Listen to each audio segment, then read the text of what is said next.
En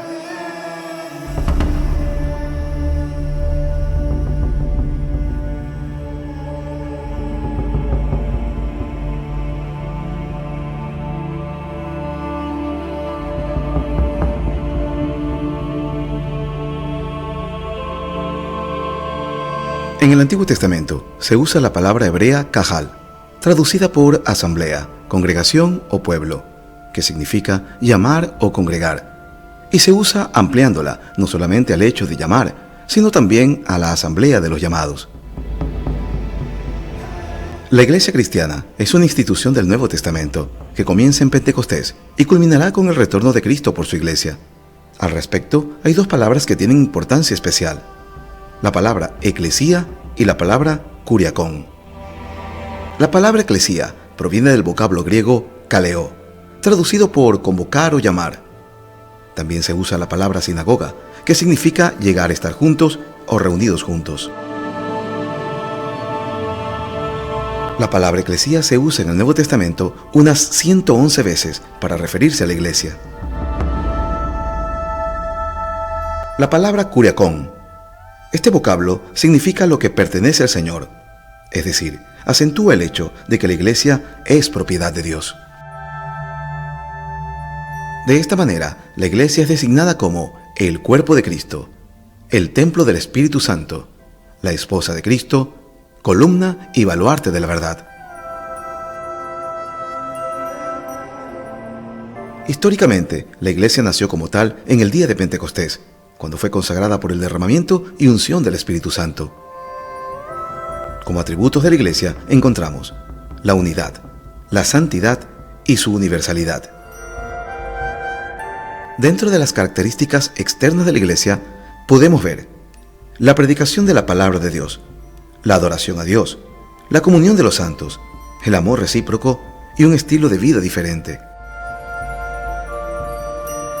Los sacramentos u ordenanzas de la iglesia son los medios de gracia por el cual Dios fortalece la fe de los santos. Cristo instruyó dos sacramentos: el bautismo en agua, mediante el cual el nuevo creyente exprese su fe públicamente, y la cena del Señor, que representa la comunión íntima del creyente con Cristo. Dentro de la misión eclesiástica, se trata de un testimonio integral que abarca la totalidad de la vida humana en relación con Dios, con sus semejantes, consigo mismo y con la naturaleza. Como misión, la Iglesia debe ofrecer adoración, comunión, evangelización, enseñanza y servicio. La adoración es despertar la conciencia por la santidad de Dios, alimentar la mente con la verdad de Dios, purificar la imaginación por la belleza de Dios, abrir el corazón al amor de Dios y rendir la voluntad al propósito de Dios. Dentro de la comunión, la comunidad forjada por el Espíritu Santo se expresa en una fraternidad. Es una comunidad de amor. Es comunidad en el Evangelio y en el sufrimiento por el Evangelio. Es comunidad en la mayordomía de los bienes. Es comunidad en los sacramentos. Es comunidad en el estudio bíblico y la oración.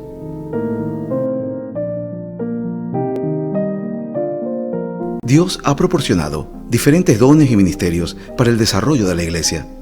Así tenemos en 1 Corintios, capítulo 12, versos 8 al 10, los diferentes dones que nos menciona la Biblia: palabra de sabiduría, palabra de ciencia, fe, dones de sanidades, hacer milagros, profecía, discernimiento de espíritus, diversos géneros de lenguas, interpretación de lenguas.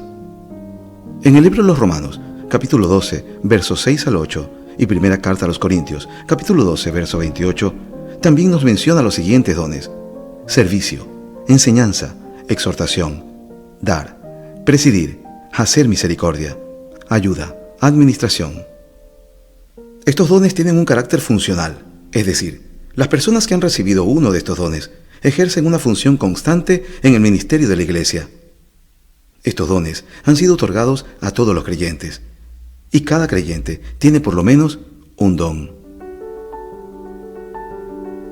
Asimismo, no solamente Dios ha otorgado a la iglesia dones, sino también ministerios, de los cuales reconocemos, según Efesios capítulo 4, verso 11, el apóstol, el profeta, evangelista, pastor y maestro. usamos la palabra ministro para referirnos a determinadas personas escogidas de entre los creyentes por el mismo Señor Jesucristo, para ejercer tales funciones que resultan en la perfección de los santos y en la edificación del cuerpo de Cristo, crecimiento en la madurez espiritual individual y en la edificación del cuerpo de Cristo, observando también un crecimiento numérico, siendo el mismo Dios el que añade a los que tienen que ser salvos. El Nuevo Testamento califica al ministro cristiano con las palabras siervo, mayordomo, ministro. Cada una tiene un contenido preciso y juntos definen al ministro. La palabra siervo es la condición que el ministro asume por su propia voluntad, siguiendo el ejemplo de su Señor. Mayordomo. Antiguamente era costumbre que algunos siervos ejercieran la mayordomía de los bienes de su amo, por disposición de éste. Aunque eran siervos, estaban en posición de mayordomos. El ministro es un siervo que está en posición de mayordomo por voluntad del Señor. No tiene nada propio, es responsable de administrar los bienes de su Señor. El ministro, del griego diáconos, que quiere decir servidor. Como mayordomo, el ministro ha sido constituido por su Señor para servir. Es un servidor de Dios en favor de los hombres. Primera carta a los Corintios capítulo 4 verso 1 dice: Así pues, téngannos los hombres por servidores de Cristo y administradores de los misterios de Dios. Dentro de las características del ministro, este tiene que ser llamado. En el ministerio no hay lugar para voluntarios, solo para llamados. Romanos capítulo 9, verso 16 dice: No depende del que quiere, ni del que corre, sino del que Dios tiene misericordia. El ministro también tiene que ser dirigido. El ministro tiene solo una consigna: hacer la voluntad del que lo llamó. Además, el ministro debe estar capacitado. La preparación académica y teológica es de alto valor para la tarea del ministro, pero su capacidad para el ministerio viene de Dios. Segunda carta a los Corintios capítulo 3 verso 5 dice: No que seamos competentes por nosotros mismos para pensar algo como de nosotros mismos, sino que nuestra competencia proviene de Dios. El ministro se capacita en la presencia de Dios, en el servicio, en la obediencia al Espíritu Santo y a la palabra. El ministro de Dios tiene la autoridad del Espíritu y de la palabra. En la medida que se mantenga bajo la dirección y unción del Espíritu Santo y obedezca y enseñe la palabra de Dios con autoridad, Dios lo respaldará. La evangelización. La tarea de todo discípulo es hacer discípulos. Evangelizar es proclamar todo el consejo de Dios a todo hombre en todo lugar. Las motivaciones de la evangelización y el contenido del mensaje evangelístico tiene su origen en Dios. La enseñanza. La palabra de Dios se debe expresar en la vida de la iglesia por medio de la instrucción y exposición bíblica. Enseñándoles, dice la palabra, que guarden todas las cosas como os he mandado. Por tanto, la iglesia nace, se nutre, crece y se reproduce por la palabra de Dios. Y su estancia en la tierra tiene el propósito de enseñar a todo hombre la verdad de Jesucristo. El servicio. La iglesia es una comunidad de amor, y el amor se expresa en servicio a los demás. La iglesia está llamada a servir siguiendo el ejemplo de su Señor y Maestro. Los niveles del servicio cristiano se dan en lo personal, social y profético. La relación entre la iglesia y el reino de Dios debe ser claramente establecida. El reino de Dios es, ante todo, el divino dominio redentor manifestado en Cristo, y en segundo lugar, la esfera de dominio en la cual pueden ser experimentadas las bendiciones del régimen divino. El reino de Dios es al mismo tiempo el reino de Cristo, pues el reino de Dios, el reino redentor de Dios, se manifestó entre los hombres a través de la persona de Cristo, y Cristo es quien ha de reinar hasta que haya puesto a todos sus enemigos debajo de sus pies.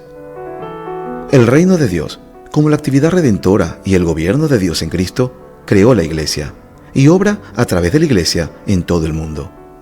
De la misma manera, el reino de Dios, la autoridad redentora y el poder de Dios está obrando en el mundo hoy a través de la iglesia de Jesucristo. La iglesia es la comunidad de discípulos de Jesús que han recibido la vida del reino y se han dedicado a la tarea de predicar el evangelio del reino en todo el mundo.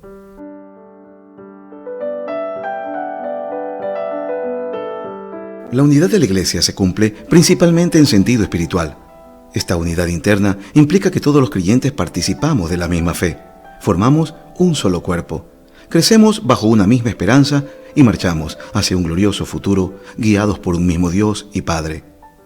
Esta unidad debe expresarse en forma externa, visible, a través de nuestra doctrina y conducta diaria, en la adoración y participación de los mismos sacramentos.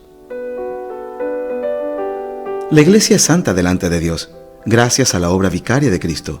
En tal sentido, la Iglesia es una comunidad de santos. La santidad de la Iglesia se manifiesta en su separación del mundo y su plena consagración a Dios.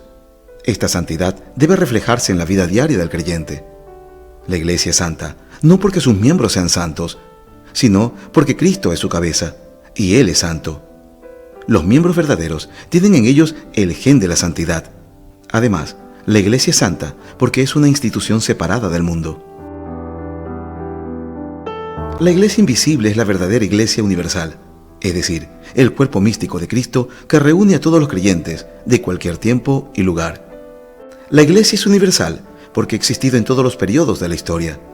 Empezó en el paraíso, ha existido hasta hoy y se dirige hacia la eternidad. Abarca todas las naciones del mundo, puesto que no hace distinción de razas y nacionalidades. Además, afecta todas las esferas de la vida.